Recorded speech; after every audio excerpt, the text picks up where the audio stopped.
दोस्तों आज हम टेंस के बारे में पढ़ेंगे और समझेंगे और देखेंगे कि टेंस को किस प्रकार से पढ़ा जाए और समझा जाए। और जब हम अंग्रेजी में बात करें तो हम टेंस को किस प्रकार से हम इस्तेमाल कर सकते हैं। क्या आपने कभी सोचा है कि टेंस और घड़ी यानी क्लॉक का एक गहरा रिश्ता हो?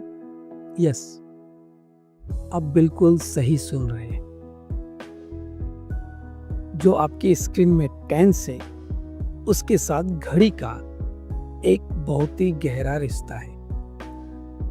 जैसे कि आप जानते हैं टेंस है, टेंस को हम हिंदी में क्या कहते हैं? काल।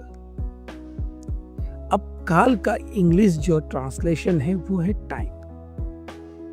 मीन्स हम किसी भी प्रकार के टेंशन के बात नहीं कर रहे, बट बहुत लोगों को लगता है टेंस पढ़ना टेंशन के बराबर है। सो आप अपने स्क्रीन पे देख सकते हैं टेंस टेंशन नहीं है, वो एक समय है।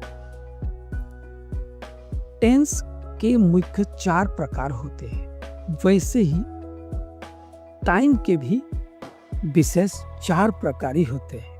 Yes, you heard it right.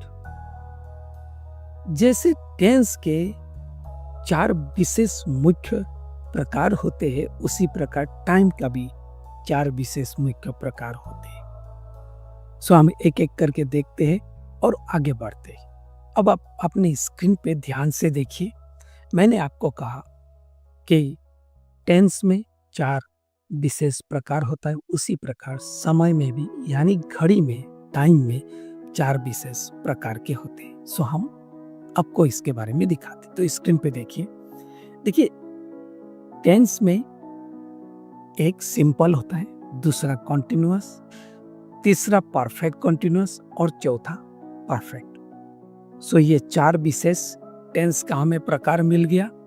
उसी प्रकार टेंस में देखिए हम हमेशा एक चीज को ध्यान रखते हैं, जैसे सेंटर टाइम यानी 12 और डाउन 6, 6 और आपको इस साइड में 3 और इस साइड में 9। ये 4 विशेष टाइम के प्रकार होते हैं। अब उसी में से हम काउंट करते हैं। अब हमेशा आप देखेंगे कोई भी घड़ी खरीदने जाएंगे और उस घड़ी में कोई भी नंबर ना हो, लेकिन ये 4 कोने में जो लाइन है ये जरूर रहता है।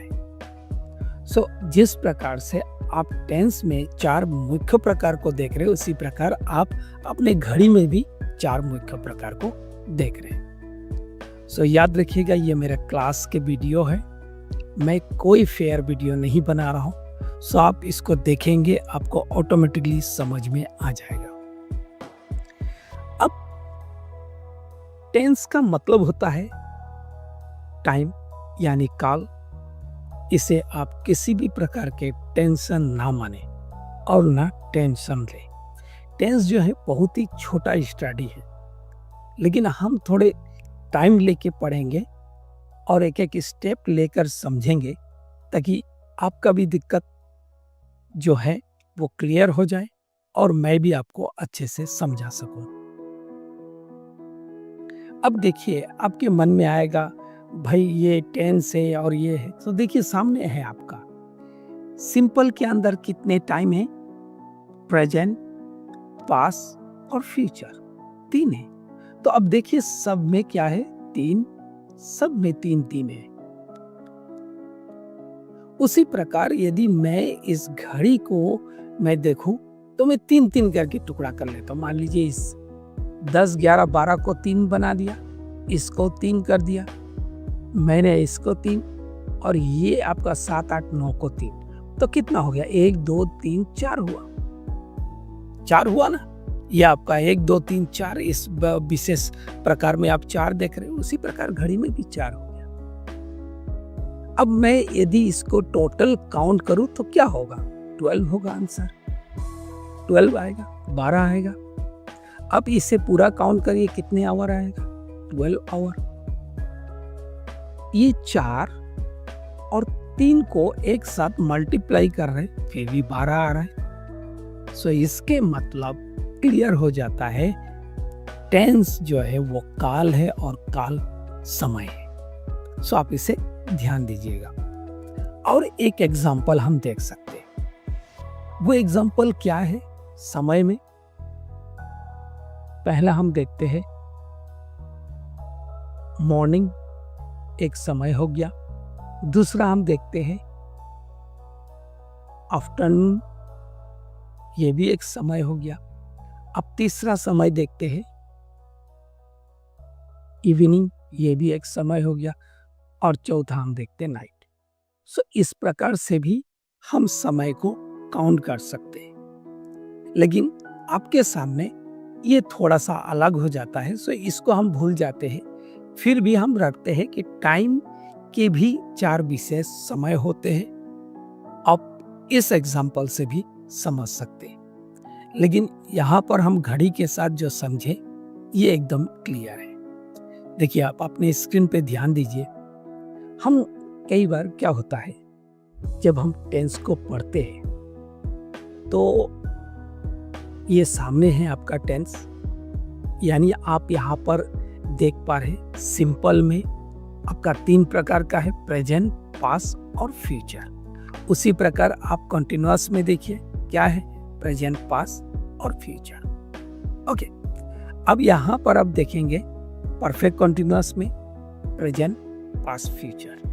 परफेक्ट में देखिए प्रेजेंट, पास्ट और फ्यूचर। ओके, हम क्या करते हैं, पहले हम प्रेजेंट टेंस को पढ़ेंगे, फिर दूसरा हम पास्ट को पढ़ेंगे, फिर हम फ्यूचर को पढ़ेंगे। देखिए, कोई भी जगह में आपको पहुंचना है, उसके सही नियम आपको पता होना चाहिए, तभी आप सही रीति से टेंस को बना पाएंगे। टेंस को विश्वास के साथ अपने वार्तालाप में इस्तेमाल कर पाएंगे। ऐसा नहीं कि हाँ ये टेंस होता है, ऐसा नहीं। तो एकदम कॉन्फिडेंस हो जाइए। कोई भी चीज के लिए आपको कॉन्फिडेंस होना जरूरी है। Without confidence you can't get success. Keep in your mind. Lack of confidence माने कॉन्फिडेंस के कमजोरी आपको हमेशा कंफ्यूजन कर देगा, आपको हमेशा वीक करेगा। तो इस कारण आपको नियम को पता करिए। जस्ट फॉर एग्जाम्पल, यदि मुझे आपके घर जाना है, सो मैं क्या करूंगा, आपको घर जाने से पहले मैं आपके एड्रेस पता करूंगा। एड्रेस पता करूंगा तभी मैं आपके घर में सही रीति से पहुंच पाऊंगा। उसी प्रकार जब भी आप कुछ भी पढ़े, उसके बेस क्या है उसको कम से कम देख ले। देखिए, इंग्लिश में इंग्लिश स्पोकन सीखने के लिए कोई ज्यादा स्टडी है नहीं। एक स्ट्रक्चर हो गया, एक टेंस हो गया, एक मॉडल हो गया। अब आप बोलेंगे कि सर इसमें तो और बहुत सारे आते। अरे सब कुछ आते, लेकिन इन तीनों में से ही बनते। ये 3 नहीं रहेगा तो कोई कुछ नहीं बनने वाला। ये 3 मेन है। तो आप याद रखिएगा, STM यानी सेंटेंस स्ट्रक्चर, टेंस और मॉडल। चाहे आपको ट्रांसलेटर बनना हो, चाहे आप इंग्लिश में इंग्लिश स्पीकर बनना हो, आपको ये STM को क्लियर करना जरूरी है। ऐसे पढ़ सकते हैं आप, ऐसे नॉर्मली पढ़ सकते हैं, लेकिन कॉन्सेप्ट क्यों क्लियर करना पड़ता है? ताकि कॉन्सेप्ट क्लियर हो जाने से कॉन्फिडेंस आप में आ जाता है। सो अब देख लेते हैं इसे कैसे पढ़ना है। देखिए, मान लेते हैं कि हम टेंस को पहले प्रेजेंट को पढ़ लिए। अब प्रेजेंट पढ़ते हुए हम क्या करेंगे, सीधे ये नीचे की ओर आएंगे। ओके, क्लियर है? अब यहां से हम क्या करेंगे, स्क्रीन पे देखिए, ऊपर की ओर जाएंगे। अब ऊपर की ओर जाएंगे, ये जो आपका नीचे प्रेजेंट परफेक्ट है उसके साथ पास्ट सिंपल का क्या संबंध है? फिर आप ऊपर से नीचे तक पढ़ते हुए आएंगे, फिर यहां से आप ऊपर की ओर जाएंगे, यानी आप सीधे में नहीं पढ़ रहे। सो हमेशा याद रखिएगा, जब भी आप टेंस को पढ़े, प्रेजेंट से शुरू करेंगे, फिर पास्ट में, फिर फ्यूचर में। इसके मतलब क्या है, पहले आपको पूरे सिंपल का तीनों को एक साथ पढ़ना होगा। यानी ऐसा कभी कंप्लीट मत करिएगा कि मैंने पहले प्रेजेंट को पढ़ ली, फिर मैं पास्ट को पढ़ूंगा, फिर मैं फ्यूचर को। बिल्कुल ऐसा मत करना। जब आप सिंपल को शुरू कर रहे हैं तो आपको पूरे सिंपल को क्लियर करना होगा। अब ये तो पता लग गया आपको कि टेंस को कैसे पढ़ना है, कैसे शुरू करना है।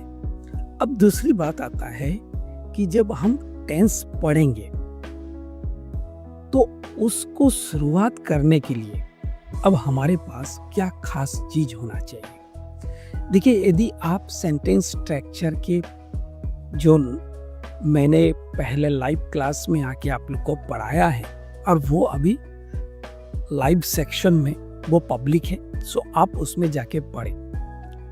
मैं क्यों कह रहा हूँ आपको लाइव सेक्शन में जाके पढ़ना है, क्योंकि मैं वहाँ पर सब्जेक्ट के बारे में, हेल्पिंग वर्ब के बारे में पढ़ा चुका हूँ।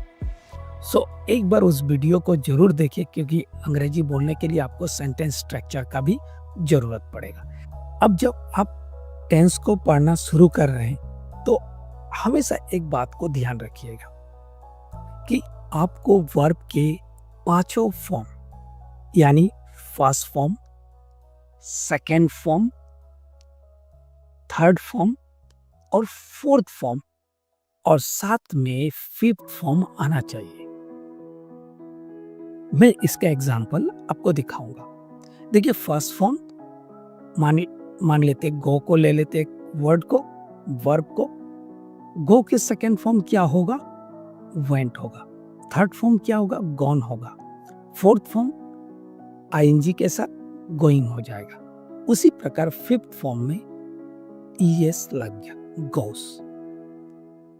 अब बोलेंगे ये गोस कैसे आ गया, गोस कैसे बना? सो हम आगे इसके बारे में जरूर पढ़ेंगे। जब हम प्रेजेंट सिंपल का स्टडी शुरू करेंगे तब मैं ये एस, ईएस, आईएस के बारे में क्लियर करूंगा। बहुत ही आसान है, बहुत ही आसान है। वो एक छोटा मोटा एक एग्जाम्पल है, उसे आप देख लेंगे, आप क्लियर कर पाएंगे। ओके, अब बात आता है कि भाई मैं इस वर्ब को पढ़ने बैठूंगा तो कैसे होगा। देखिए, वर्ब तो आपको करना होगा। जैसे मान लेते एक एग्जांपल देते, आई गो, मैं जाता हूं।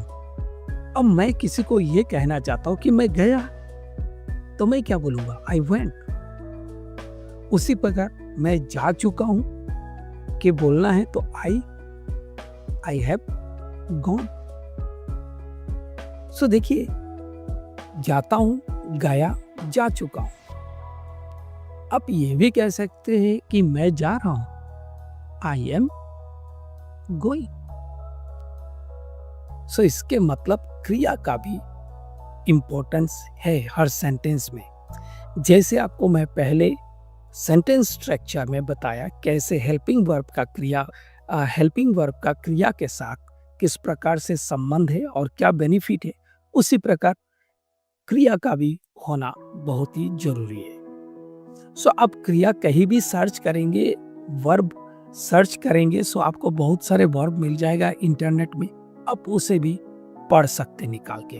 ओके, और यदि चाहते हैं कि जो मैं पढ़ा रहा हूँ वो नोट्स आपको मिल जाए तो मैं आपको वो नोट्स मैं आपके ईमेल आईडी में मैं भेज दूंगा। सो आप मुझे क्या करना होगा, आप मेरे इंस्टाग्राम में जाकर एक मैसेज सेंड कर देना होगा, या आप मुझे कमेंट्स में अपने ईमेल आईडी दे दे, या नहीं तो मुझे अपने ईमेल आईडी इंस्टाग्राम में भेज दे। मैं आपको मेरा जो नोट्स है उसे शेयर कर दूंगा। ओके, सो इस चीज को आपको याद रखना है। बहुत लोगों ने मुझे पिछले बार सवाल किया था, सर आप एआई तो आ गया, एआई को बता दो। देखो भाई, एआई बता देगा आपको, लेकिन बोलने के लिए क्या एआई को सामने खड़ा करोगे? अपने आप से तो बोलोगे ना, तो अपने आप को सिखाना पड़ेगा। और मैं बता दूं, जिसने एआई बनाया ना, उसने भी खुद से सीखकर उस एआई को डेवलप किया, जो आज हम उसके लुत्फ उठा रहे हैं। सो आपके पास भी जानकारी होना चाहिए। सो जब आपके पास अच्छे सिचुएशन है, सो आपको इस अच्छे सिचुएशन में अपने आप को तैयार करके रखना चाहिए। ना कि पूरे सिचुएशन आए तब आप दौड़े इधर उधर। सो तैयारी आप पहले से करके रखिए। ओके, सो आज मैंने आपको बताया टेंस को पढ़ने के लिए हमें क्या क्या करना चाहिए। आपको मैं नेक्स्ट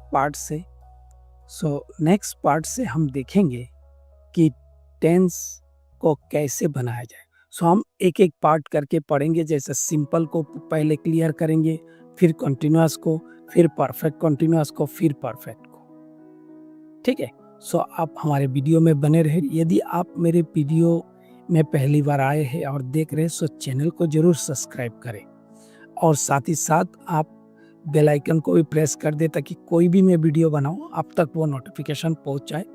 सो आप लाइक करते रहिए, कमेंट्स करते रहिए और सब्सक्राइब करते रहिए।